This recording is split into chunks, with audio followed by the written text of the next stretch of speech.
Alors cette semaine, c'est parti pour une mini-review de la série Resident Playbook qui est disponible depuis la semaine dernière sur Netflix. Avant tout, est-ce que ça va? Est-ce que tu as passé une bonne semaine? Resident Playbook, c'est le spin-off de la série Hospital Playlist, une série qui avait tellement conquis le cœur des gens qu'elle a eu droit à une seconde saison. Et cette fois-ci, c'est le scénariste Kim Song-yoo qui avait bossé en tant qu'assistant sur Hospital Playlist qui prend le relais et nous offre ce spin-off centré sur des internes qui font leur premier pas dans le service gynécologique du centre médical Jongno Yolje. La série a été repoussée pas mal de fois. La série aurait dû être diffusée en mars 2024 après Queen of Tears. Puis TVN avait repoussé la diffusion en seconde partie de 2024, sauf qu'entre-temps, tu as eu la sauce coréen Medical Crisis, où il y a eu une grosse vague de démissions du corps médical. Enfin, surtout les internes et les résidents. Et ça a mis la série en pause jusqu'à maintenant. Et ça explique pourquoi la série se passe en 2023. On retrouve la même formule qui faisait le succès d'Hospital Playlist. T'as des moments d'humour, des moments d'émotion, un hommage au corps médical qui essaye de faire au mieux pour leurs patients. Et contrairement à Hospital Playlist, où on avait déjà une amitié qui était solide,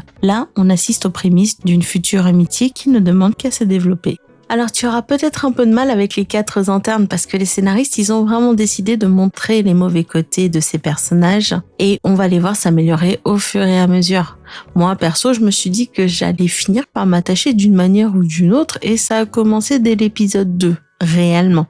L'épisode 1 s'attarde beaucoup sur le personnage principal et ses problèmes d'argent qui ne la rendent pas forcément sympathique. Et l'épisode introduit les 3 autres internes qui ne sont pas des plus avenants. Entre Kim Sabi qui manque cruellement d'empathie, et là ça me fait penser un peu à Jang Yo-woo, mais je trouve que Sabi elle est beaucoup trop compétitive et les émotions de ses patients ont l'air de lui passer par-dessus la tête. Jae-il qui a tendance à en faire trop, mais c'est celui auquel je me suis quand même assez attachée, et Pyo Nam-gyun qui donne l'impression d'être en compétition avec Oh Yi-young.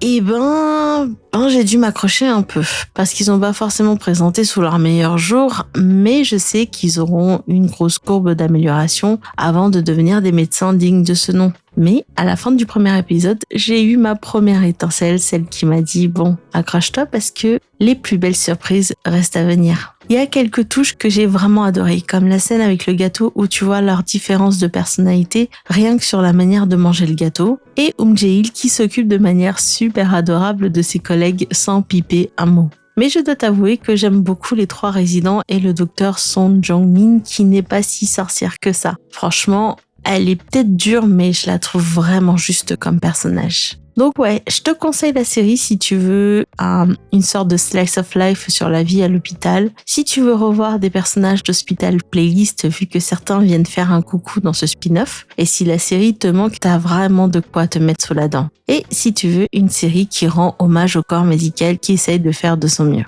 Allez, voilà, ce sera tout pour aujourd'hui. On va se laisser là. Juste pour info, la vidéo sur Park Eun-bin prendra plus de temps que prévu, vu que j'ai pas encore fini de visionner toutes les séries que je veux couvrir sur cette actrice. Donc ce sera pas pour tout de suite. Sinon, comme d'habitude, je te souhaite de passer un bon dimanche, une bonne semaine, et je te dis à dimanche prochain. 그럼 일 하실 생각이 언제쯤? 제가 안 하는 거 아니고 못 하는 거거든요. 제가 해봤는데 사회생활이 적성에 잘 안 맞고